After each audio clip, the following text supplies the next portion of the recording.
Hello everyone! Welcome back again sa ating panibagong video. As usual, ang video natin is all about lafang. Ayan, kung makikita nyo, meron tayong piniritong talong. May talong, merong sawsawan, lemon, tsaka toyo, kalamansi, at tsaka may konting suka. Ayan.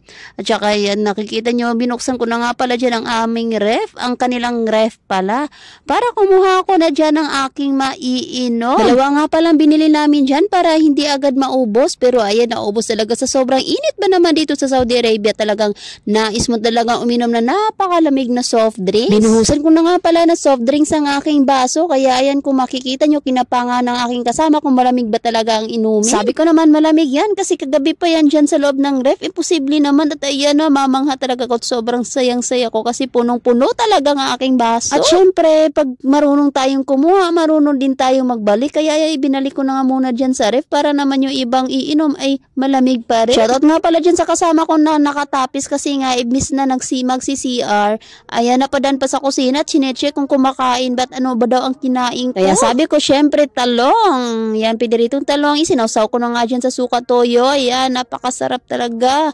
Tapos with suwaya, little hot spicy. Ayan, lafang na tayo. Unang subo sa inyo mga idol. Tinanggal ko nga pala dyan yung aking pandong kasi nga para makapag-concentrate ako sa pagkain. Ang sarap. Yung kasama ko nga pala dyan na ibang lahi ay nagluto ng kanyang Indomie. Sabi ko sa kanya, bakit ayaw mong kumain ito? Sabi niya, Indomie is life daw kasi, kaya nagluto siya ng Indomie. Pinigaan ko nga pala ulit ng lemon yung aking sawsawan kasi hindi pa talaga ako satisfied sa kagat ng asim ng aking sawsawan. Oy, naglalaway na naman yung nanonood. O diba, napakasarap talaga na simpleng ulam. Hindi ko ba naman kasi alam bakit ba lamon ako ng lamon, hindi naman ako tumataba. Tapos yung iba naman, nahihirapan sila mag-diet. Bakit kaya ganon?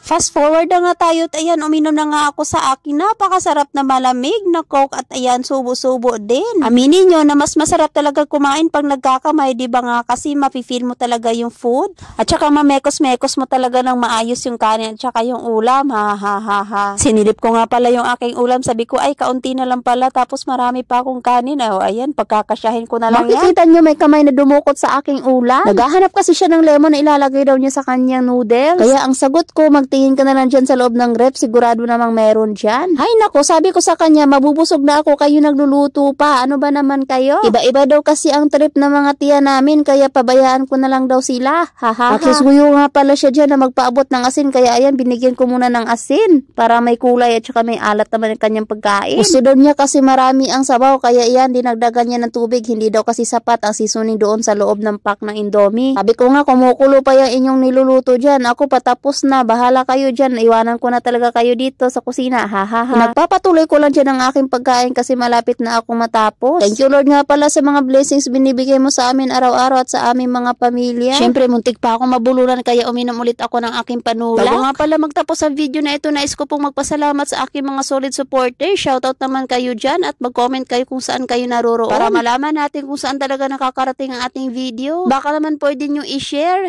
Joke lang po, pero pwede ding tutuhanin. At hanggang dito na lang po ulit. Maraming salamat sa panunood. See you again sa ating susunod na vlog. God bless everyone. Bye-bye. Don't forget to like, comment, and share. God bless everyone.